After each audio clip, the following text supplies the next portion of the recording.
A dramatic shift is taking place in the way we get our news. Because for the first time in human history, everyday people are able to share real-time accounts of the news as it's happening. This is a game changer. This takes the process of journalism, something that's been largely the same for hundreds of years, and completely flips it on its head. Unfortunately, in doing so, there are a few unforeseen consequences, and those look something like this. This is a photo of a Palestinian family breaking their Ramadan fast next to their home, which was destroyed by Israel. This photo was retweeted hundreds of times on Twitter. It was shared thousands of times on other social networks, and it's no wonder. The photo is heartbreaking. It's gut-wrenching, and it's also completely fake. See, this is actually a family in Thailand who was eating next to their house that was destroyed by a typhoon. This comes from Al Arabiya News, luckily a credible news source, considered to be somewhat the New York Times of the Middle East. And they shared this photo of the terrorist group ISIS crucifying one of their own members for corruption. Except that this is actually from 5 years ago in the Philippines, and it's not even from a real crucifixion, it's from a reenactment of Christ's crucifixion. And this type of thing happens again and again and again, so much so that experts believe that up to 30% of the information being shared and believed across our social networks is completely and verifiably false. 30%. Now, this drives me absolutely insane. Not only because this is dangerous for our societies, and not only because this is dangerous for our economies, and not even only because it's 2015 and I can't fathom why we started believing false information in this day and age, but mostly because when we see this type of thing, when we see these fakes spread, when it's real and when it really matters, we can't believe it. And that's just not acceptable. So I and a few like-minded individuals had what was then considered to be a crazy idea. And we thought, what if we took the newsroom, similar to newsrooms all over the world, all over the US, and we put it online?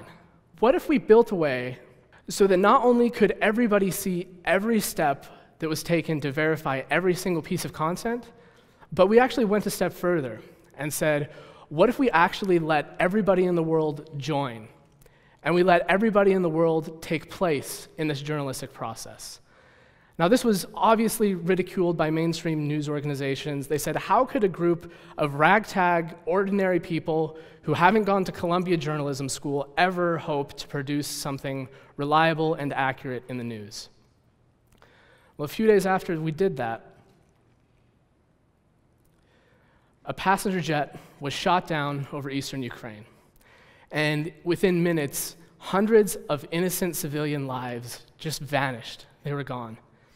So immediately, news organizations everywhere started scrambling. They tried getting to the scene of the wreck in Ukraine. They tried contacting their best sources in the Ukrainian government. And everybody was just trying to figure out what had happened with these innocent people's lives. Meanwhile, someone walking down the street in Semenovka, Ukraine, took this photo. And it shows an anti-aircraft system less than a mile from where the plane was downed. People in the open newsroom were able to use satellite imagery and the knowledge of a weapons expert who happened to be in there to verify that this was accurate.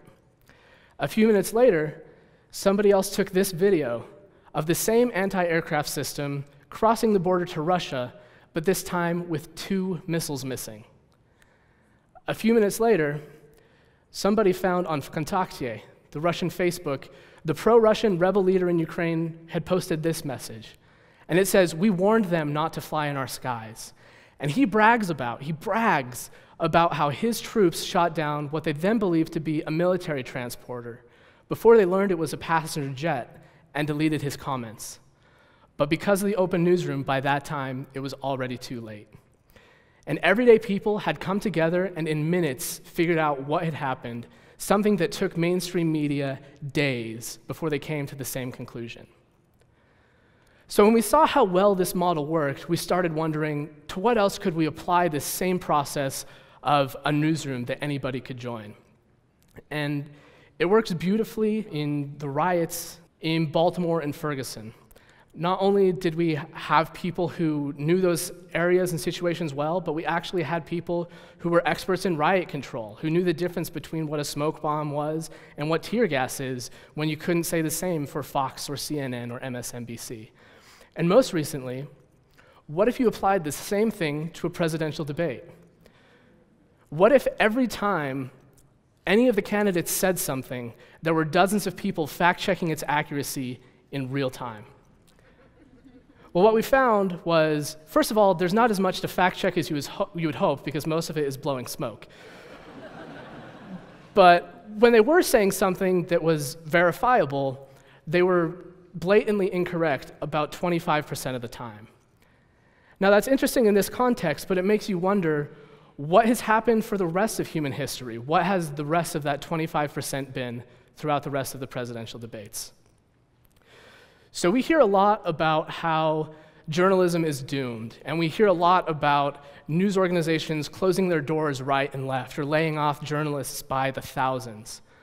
But in a counterintuitive way, the problem that is caused by everybody now being a journalist is actually also solved by everybody being a journalist.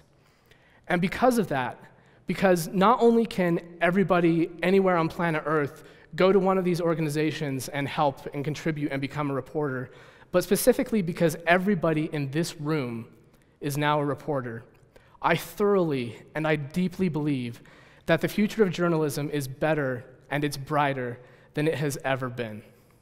Thank you.